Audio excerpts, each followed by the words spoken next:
अमावस्या की उस काली रात के अंधेरे में काली पहाड़ के जंगलों में एक पीपल के पेड़ के नीचे कुछ चुड़ैलें साधना के लिए इकट्ठा हुई थी। चुड़ैलों को अपनी शक्ति बढ़ाने के लिए ये साधना हर अमावस्या को करनी ही पड़ती थी और 3 बजे के पहले उन्हें वापस जाना पड़ता था।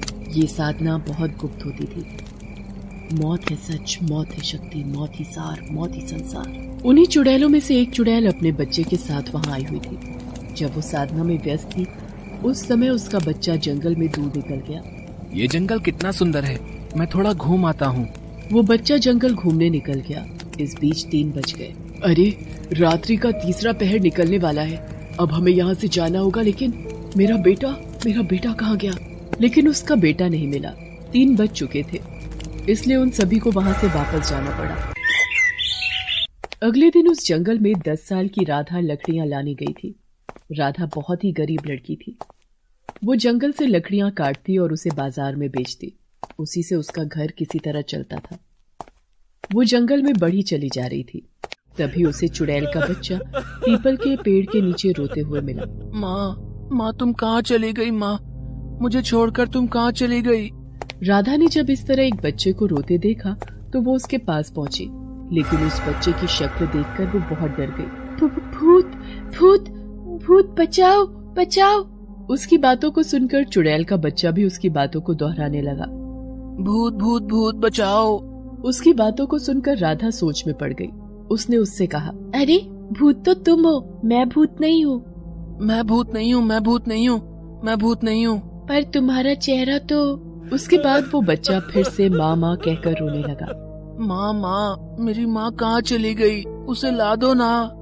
इस तरह उस बच्चे को रोता देखकर राधा को बहुत दया आ गई।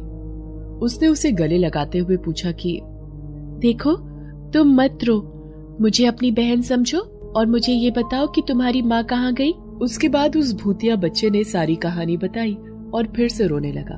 देखो, मुझे नहीं पता कि तुम्हारी माँ कहाँ है, लेकिन इस तरह तुम्हारा जंगल में रहना सही नहीं है, इसलिए तुम मेरे साथ मेरे घर चलो। उसकी बात सुनकर उस भूतिया बच्चे ने उसकी तरफ प्यार भरी नजरों से देखा और चलने को तैयार हो गया।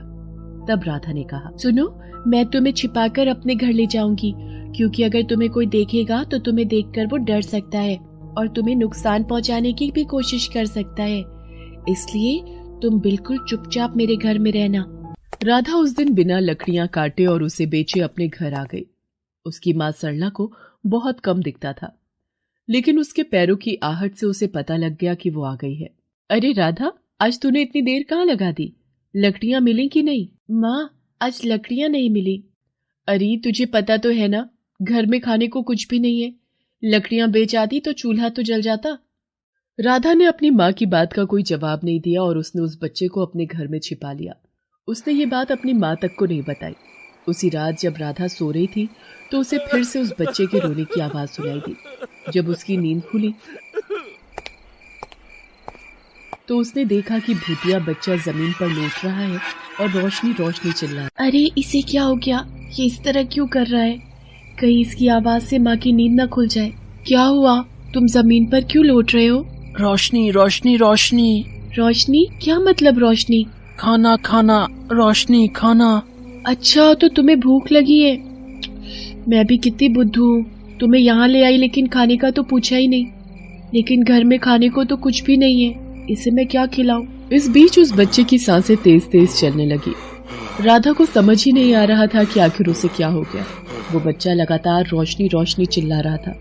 राधा को अब भी समझ नहीं आ रहा था कि वो रोशनी रोशनी क्यों चिल्ला रहा है। फिर उसके मन में क्या आया कि वो उसे लेकर घर की छत पर चली गई। आसमान में चांद निकला हुआ था। जैसे ही उस बच्चे ने चांद की ओर देखा, उसने अपने दोनों हाथ चांद की ओर उठा लिए। रोशनी रोशनी, मिल रही रोशनी, अब नहीं मेरे जीवन में कोई कमी। उसके बाद राधा ने देखा कि वो बच्चा बिल्कुल शांत हो गया। उसके चेहरे पर एक अजीब सी संतुष्टि दिखने लगी। अरे, तुम रोशनी खाते हो, रोटी सब्जी नहीं खाते? रोटी सब्जी नहीं, रोशनी रोशनी। उसके बाद उस बच्चे ने राधा की ओर मुस्कुराकर देखा और कहा, तुमने खाना नहीं खाया? तुम्हारी माँ ने खाना नहीं खाया? अरे छोड़ो ना, हमारा तो ये लगा ही रहता है। नहीं, खाओ, तुम भी खाओ, माँ को भी खिलाओ। उसके बाद उस बच्चे ने जादू से खाने पीने के तरह तरह के पकवान लाए। उसे देखकर राधा आश्चर्यचकित रह गई। अरे इतना सारा स्वादिष्ट खाना तुम कहाँ से ले आए? जादू से। चलो अब खा लो और माँ को भी दो। उसके बाद राधा ने भरपेट खाना खाया और माँ को भी खिलाया। जब उसकी माँ ने पूछा कि अरे ये खाना कहाँ से आया? आज तो तेरी लकड़ियाँ नहीं बिकी थी ना? पड़ोस से आया है माँ। उसके बाद वो भूतिया बच्चा राधा की कई तरह से मदद करने लगा।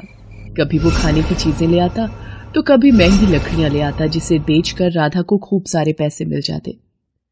धीरे धीरे राधा के घर की स्थिति सुधरने लगी, लेकिन उनके पड़ोसी नत्थू और उसकी पत्नी मीना को राधा की तरक्की से जलन होने लगी।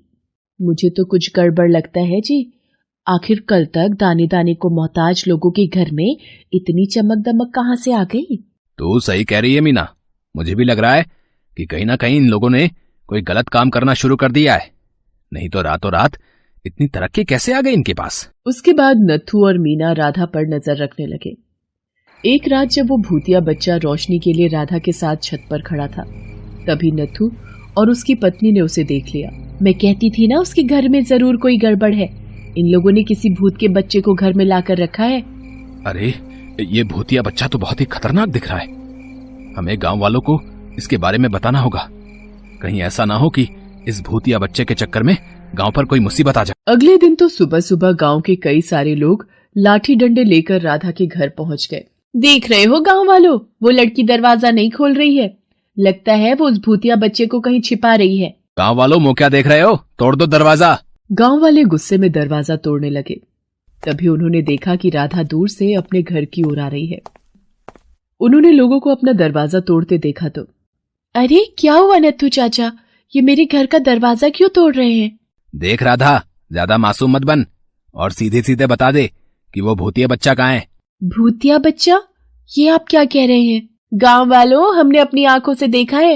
ये कल रात एक भूतिया बच्चे के साथ अपनी छत पर खड़ी थी। वो भूतिया बच्चा रोशनी खा रहा था। गांव वालों, ये लड़की हमें कुछ बताने से रही। हमें इसके घर की तलाशी लेनी होगी। नत्थू के कहने पर सभी गांव वाले उसके घर में प्रवेश कर गए और उस भूतिया बच्चे को खोजने लगे, लेकिन वो बच्चा कहीं नहीं मिला। नत्था, तुम तो कह रहे थे इसके घर में कोई भूतिया बच्चा है। कहाँ है वो? हमें तो नहीं दिख रहा है। तुम दोनों ने पूरे गांव वालों का समय तो बर्बाद किया ही है। इस छोटी बच्ची और इसकी माँ को भी परेशान किया है। लेकिन हमने तो अपनी आंखों से। चुप करो अब। सभी लोग वहां से चले गए। नत्थू और उसकी पत्नी को समझ नहीं आ रहा था कि आखिर वो भूतिया बच्चा कहाँ गया। उसी रात जब राधा सो रही थी तो उसे किसी ने जगाया। बहन, बहन जागो ना। राधा की आंख जब खुली तो उसके सामने वही भूतिया बच्चा खड़ा था, लेकिन इस बार वो अकेला नहीं, उसकी माँ भी थी। अरे तुम्हें तो मैं गांव वालों से बचाने के लिए जंगल में छोड़ आई थी ना, क्योंकि तुमने अपने जादू से पहले ही देख लिया था कि अगले दिन गांव वाले तुम्हें पकड़ने आने वाले हैं। फिर तुम क्यों वापस आ गए? तुम चले जाओ। अगर गांव वालों ने तुम्हें देख लिया तो वो तुम्हें पकड़ लेंगे। मुझे कुछ नहीं होगा, मेरी माँ है ना, वो मुझे कुछ नहीं होने देगी। राधा, तुमने मेरे बच्चे को अपना भाई बनाया, उसे इतने दिनों तक अपने पास रखा, उसका ध्यान रखा, इसके लिए मैं तुम्हारी शुक्रगुजार हूँ। हम इंसानों से दूर रहते हैं क्योंकि उनमें छल कपट भरा होता है, लेकिन तुमने इनसे परे होकर मेरे बेटे को प्यार दिया। जब मेरे बेटे ने तुम्हारे बारे में बताया तो मुझे यकीन नहीं हुआ, लेकिन तुमसे मिलकर सच कहूं तो पहली बार इंसानों से प्यार करने का मन करने लगा। सब एक समान नहीं होते। अगर सारे एक जैसे हो गए तो फिर ये दुनिया रहने की जगह नहीं रह जाएगी। उसकी बातों को सुनकर भूतिया बच्चे के साथ साथ उस चुड़ैल ने उसे गले से लगा लिया। फिर वो वहां से गायब हो गई। अगले दिन जब राधा की नींद खुली तो उसने देखा कि उसके घर में रुपए पैसों से भरा एक घड़ा रखा हुआ है। ये घड़ा उसे उस भूतिया बच्चे ने उपहार स्वरूप दिया था।